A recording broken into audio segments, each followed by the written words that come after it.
Et même si l'heure est au secours des victimes, certains pointent du doigt la fragilité de l'édifice qui était de notoriété publique. Construit dans les années 60, il a subi des travaux il y a 2 ans. Dorothée Lachaud, bonsoir. Ce pont, de toutes les polémiques, était décrié dès sa construction.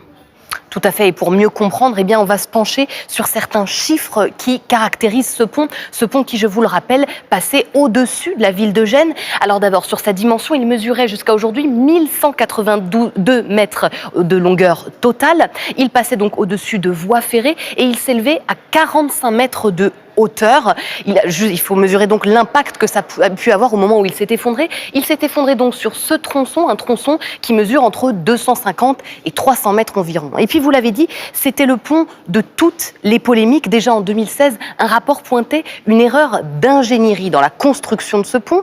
Ce pont qui est d'abord trop rigide, c'est une chose, mais également trop coûteux en termes d'entretien. Et il y a un chiffre qui le montre mieux que tout, c'est-à-dire que 30 ans après sa construction, le coût des réfections représente 80% du coût de l'ouvrage initial. C'est un ratio qui est forcément alarmant. Résultat, dans les années 90, eh bien, des câbles sont ajoutés pour tenter d'en soulager la structure, des câbles malheureusement insuffisants.